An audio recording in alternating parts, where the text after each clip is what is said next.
ఓం శ్రీ మాత్రే నమః. ఓం శ్రీ గురుభ్యో నమః. మనకున్న ఆయుర్దాయం చాలా చాలా తక్కువండి. ఒక 60 ఏళ్ళు 70 ఏళ్ళు బతకడమే మహా గొప్పగా ఉంది. ఈ 60 ఏళ్లలోనే మనం వీలైనన్ని పుణ్యకార్యాలు చేసుకొని ఆ పుణ్యాన్ని మూటగట్టుకొని వెళ్ళిపోవాలండి. ఎందుకంటే అండి, మనం నిత్యం ఏదో ఒక పాపం చేస్తూనే ఉంటాం. పాపం చెయ్యకుండా మనిషి అన్నవాడు ఉండడండి. మనకు తెలియకుండానే ఎన్నో జంతువుల్ని చంపి తినేస్తున్నాం. అది పాపం కాదా అండి? చెప్పండి. ఈ పాపాల నుండి మనం విముక్తులవ్వాలి అంటే ఎప్పటికప్పుడు మనం వీలైనన్ని పుణ్యకార్యాలు చేసుకుంటూ ఉండాలండి. అది మీరు దైవ నామాన్ని పలికినా అది పుణ్యమే. దైవ సేవ చేసినా అది పుణ్యమే. అభాగ్యులకి సేవ చేసినా అది పుణ్యమే. గోసేవ చేసుకోవచ్చు. దేవాలయాలకి డబ్బిచ్చి సేవ చేసుకోవచ్చు.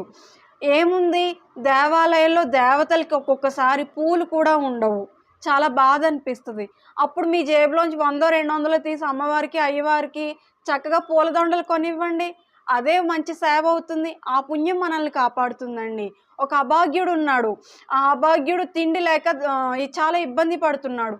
ఆ అభాగ్యుడికి తిండి పెట్టండి. 3 పూట్ల తిండి పెట్టండి.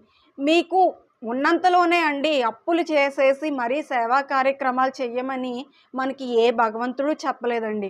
కానీ మనకున్న ఆయుర్దాయం ప్రకారం మనం ఎంత పుణ్యాన్ని మూటగట్టుకొని వెళ్తామో ఆ పుణ్యమే మనల్ని రక్షిస్తుంది, మనతో పాటు వస్తుందండి. కాబట్టి మనకున్న ఆయుర్దాయం చాలా తక్కువ. వీలైనన్ని పుణ్యకార్యాలు చేసుకోవడానికే మన సమయాన్ని ఎక్కువగా మనం కేటాయించాలండి. మన దగ్గర డబ్బు లేదు, చక్కగా మనం మాట్లాడగలం కదా, చక్కగా మనకి స్వరపేటిక ఉంది కదా, ఇంట్లో ఎవ్వరూ లేనప్పుడు దైవనామం చెప్పుకోండి. ప్రవచనాలు వినండి. గురువుల ప్రవచనాలు ఎంతోమంది ఉన్నారు. ఎంతోమంది గురువులు మహానుభావులు 18 పురాణాలు ప్రవచనాలు చేసినటువంటి మహానుభావులు కూడా ఉన్నారు.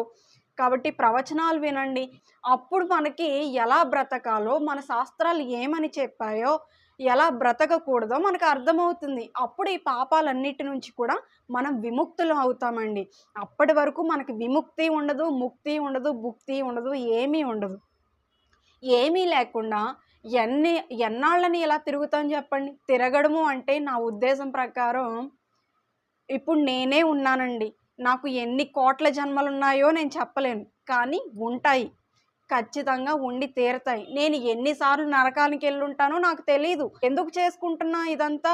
మనకి పాపాలు ఎక్కువైపోయి, మనకి ఏమి చెయ్యాలో, ఏది చెయ్యకూడదో తెలియక కొన్ని పాపాలు చేసుకుంటున్నాం.